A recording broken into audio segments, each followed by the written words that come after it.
ಬೀದರ್ ಜಿಲ್ಲೆಯ ಹುಣಸೂರು ತಾಲೂಕಿನ ಬೇಲೂರು ಸರ್ಕಾರಿ ಪ್ರೌಢಶಾಲೆಯ ವಿಜ್ಞಾನ ಶಿಕ್ಷಕಿ ಸಂಗೀತ ಅವರ ಪಾಠದ ವಿಧಾನ, ಸಮಯ ಪಾಲನೆ ಮತ್ತು ವರ್ತನೆಗೆ ವಿರೋಧ ವ್ಯಕ್ತಪಡಿಸಿ ಜನವರಿ 24ರಂದು ವಿದ್ಯಾರ್ಥಿಗಳು ಶಾಲೆಯನ್ನ ಬಹಿಷ್ಕರಿಸಿ ಪ್ರತಿಭಟನೆಯನ್ನ ನಡೆಸಿದರು. ಈ ಘಟನೆಗೆ ಸಂಬಂಧಪಟ್ಟ ಹಾಗೆ ನಿಮ್ಮ ಉತ್ತರ ಕರ್ನಾಟಕ ನ್ಯೂಸ್ ನಿರಂತರವಾಗಿ ಸುದ್ದಿಯನ್ನ ಬಿತ್ತರಿಸಿತ್ತು. ಸಾರ್ವಜನಿಕ ಶಿಕ್ಷಣ ಇಲಾಖೆಯ ಉಪನಿರ್ದೇಶಕ ಎಚ್.ಜಿ. ಸುರೇಶ್ ಅವರು ಜನವರಿ 27ರಂದು ಸಂಜೆ ಶಾಲೆಗೆ ಭೇಟಿಯನ್ನ ನೀಡಿ 8ನೇ, 9ನೇ ಹಾಗೂ 10ನೇ ತರಗತಿಯ ವಿದ್ಯಾರ್ಥಿಗಳೊಂದಿಗೆ ಪ್ರತ್ಯಕ್ಷವಾಗಿ ಚರ್ಚೆ ನಡೆಸಿ ಅವರ ಅಭಿಪ್ರಾಯಗಳನ್ನು ಸಂಗ್ರಹಿಸಿದರು. ವಿಜ್ಞಾನ ಶಿಕ್ಷಕಿ ವಿರುದ್ಧ ವಿದ್ಯಾರ್ಥಿಗಳಲ್ಲಿ ನಕಾರಾತ್ಮಕ ಭಾವನೆ ಕಂಡು ಬಂದಿದ್ದು ತಮ್ಮ ಅಸಮಾಧಾನವನ್ನು ಲಿಖಿತ ರೂಪದಲ್ಲಿ ನೀಡಿದ್ದಾರೆ ಎಂದು ಡಿಡಿಪಿಐ ತಿಳಿಸಿದರು. ವಿಜ್ಞಾನ ಶಿಕ್ಷಕಿ ವರ್ಷಗಳಿಂದ ತಡವಾಗಿ ಶಾಲೆಗೆ ಬರುವುದು ಹಾಗೂ ಶಾಲಾ ಅವಧಿ ಪೂರ್ಣಗೊಳಿಸುವ ಮೊದಲು ಹೊರಡುವ ಕುರಿತು ಮುಖ್ಯ ಶಿಕ್ಷಕರು ಶಿಕ್ಷಣ ಇಲಾಖೆಗೆ ಮಾಹಿತಿ ನೀಡದ ಹಿನ್ನೆಲೆಯಲ್ಲಿ ಅವರಿಗೆ ನೋಟಿಸ್ ಜಾರಿ ಮಾಡಲಾಗುವುದು ಅಂತ ತಿಳಿಸಿದರು. ಅಲ್ಲದೆ ವಿಜ್ಞಾನ ಶಿಕ್ಷಕಿ ಸಂಗೀತ ಅವರನ್ನ ಕಡ್ಡಾಯ ರಜೆಗೆ ಕಳುಹಿಸಲಾಗುವುದು. ಮಕ್ಕಳ ಶಿಕ್ಷಣಕ್ಕೆ ತೊಂದರೆಯಾಗದಂತೆ ತಕ್ಷಣವೇ ಹೊಸ ಶಿಕ್ಷಕರನ್ನ ನಿಯೋಜಿಸಲಾಗುವುದು ಎಂದು ತಿಳಿಸಿದರು.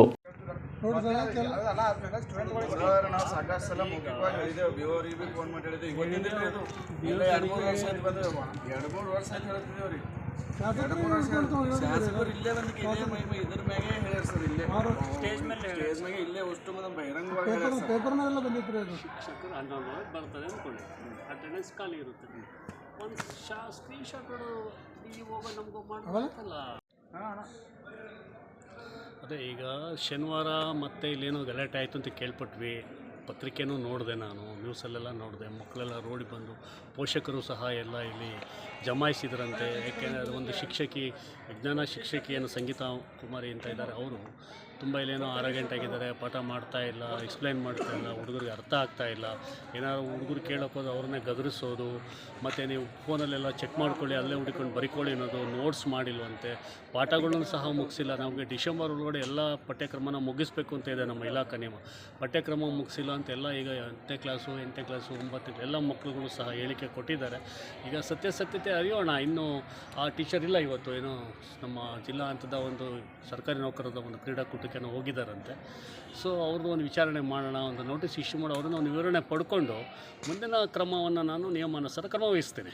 ಸರಿ ಸರ್. ಇನ್ನೊಂದು, ಈಗ ಮೇಡಮ್ ಅವ್ರು ಬರುವಂಥದ್ದು ಸಮಯ ಪಾಲನೆಯೂ ಇಲ್ಲ. ಅವ್ರು ಬರುವಂಥದ್ದು ಬೀದರ್ಲಿಂದ ಬರ್ತಾರೆ, ಇಲ್ಲಿ ಮಕ್ಕಳಿಗೆ ಸಮಯಕ್ಕೂ ಬೆಲೆ ಕೊಡಲ್ಲ ಮತ್ತು ಹೊರಟಾದ ಭಾಷೆಗಳು ಸರ್ ಅವರು. ಈ ರೀತಿ ಮಕ್ಕಳ ಆರೋಪ ಅದ ಸರ್. ಹೌದು, ಈಗ ಮಕ್ಕಳು ಅದನ್ನು ಹೇಳಿದರು, 11:15 ಬರ್ತಾರೆ, 3 ಗಂಟೆಗೆ ಹೊರಟೋಗ್ತಾರೆ ಅಂತ. ಆದರೆ ಈಗ ನಾನು ಮುಖ್ಯ ಶಿಕ್ಷಕರ ಮೇಲೆ ಒಂದು ಕ್ರಮ ವಹಿಸ್ತೀನಿ. ಯಾಕೆ ಅವ್ರಿಗೂ ನೋಟಿಸ್ ಇಶ್ಯೂ ಮಾಡ್ತೀನಿ. ಯಾಕೆ ಒಂದು ಟೀಚರು ಇನ್ ಟೈಮಿಗೆ ಬರಬೇಕು, ಇನ್ ಟೈಮ್ಗೆ ಹೋಗಬೇಕು. ಇಲ್ಲ ಇವರು ಅವ್ರಿಗೆ 5 ದಿನ ವೇತನ ಯಾಕೆ ಕೊಟ್ಟರು ಅವರು? ಈಗ ಮುಖ್ಯ ಶಿಕ್ಷಕರು ತಪ್ಪಿದೆ, ಅವಾಗಲೂ ಅವರಿಗೆ ನೋಟಿಸ್ ಇಶ್ಯೂ ಮಾಡಿ ನಮ್ಮ ಮೇಲಧಿಕಾರಿ ನಾವಿದ್ದೀವಿ, ನಮ್ಮ ಗಮನಕ್ಕೆ ತರಬೇಕಾಗಿತ್ತು. ಇವರು ಬಿ ಒ ಗಮನಕ್ಕೂ ತಂದಿಲ್ಲ, ನಮ್ಮ ಗಮನಕ್ಕೂ ತಂದಿಲ್ಲ.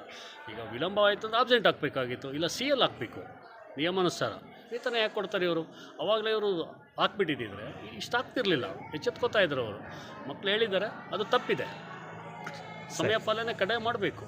ಸರಿ ಸರ್. ನಿಮಗೆ ಮಕ್ಕಳ ಹಕ್ಕುಗಳ ಆಯೋಗದ ಅಧ್ಯಕ್ಷರು ಫೋನ್ ಮಾಡಿದ್ರು ಫೋನ್ ಮಾಡಿದರು, ಆಯಿತಾ. ಮತ್ತು ನನಗೆ ಪೊಲೀಸ್ ಸ್ಟೇಷನನ್ನು ಫೋನ್ ಬಂದಿತ್ತು. ಸೊ ಅದೆಲ್ಲ ನೋಡಿದ್ದೀನಿ. ಸತ್ಯತೆ ನಾನು ನಿಯಮಾನುಸಾರ ಕ್ರಮ ವಹಿಸ್ತೀನಿ. ಅದಕ್ಕೆ ನಾನು ಇವತ್ತು ಬೆಳಗ್ಗೆನೇ ಬರ್ತಾ ಇದ್ದೆ. ಬೆಳಗ್ಗೆ ಪರೀಕ್ಷೆ ಇದ್ದಿದ್ದರಿಂದ ಡಿಸ್ಟರ್ಬ್ ಮಾಡಬಾರ್ದು ಅಂತೇಳಿ ನಾನೀಗ ಅಪರಾಹ್ನ ಬಂದೆ. ಮಕ್ಕಳ ಅಭಿಪ್ರಾಯ ಹೇಗೆ ಸಂಗ್ರಹ ಮಾಡಿದ್ರು ಸರ್ ಲಿಖಿತ ರೂಪದಾಗ? ಮಕ್ಕಳು ಎಲ್ಲ ನೆಗೆಟಿವ್ ಆಗಿ ಹೇಳ್ತಾ ಇದ್ದಾರೆ. ಹೌದು ಸರ್. ಭಾಳ ಮಕ್ಕಳು ಹೇಳಿಕೆಗಳು ಶಿಕ್ಷಕಿ ವಿರುದ್ಧವಾಗೇ ಇದೆ. ಅಂದರೆ ಲಿಖಿತ ರೂಪದಾಗ ಏನಾದರೂ ತೊಗೊಂಡ್ರೆ ಹೇಳಿದ್ದೀನಿ, ಕೊಡಿ ಅಂತ ಕೊಡ್ತೀನಿ ಅಂತ ಹೇಳಿದ್ದಾರೆ ಮಕ್ಕಳು. ಅಂದರೆ ಎಲ್ಲರಿಗೂ ಕೊಟ್ಟಿದ್ದಾರಂತೆ. ಹೌದು ಸರ್. ನಮ್ಮ BO ಸಹ ನಮಗೊಂದು ಸಬ್ಮಿಟ್ ಮಾಡಿದ್ದಾರೆ. Okay, thank you sir. Thank you.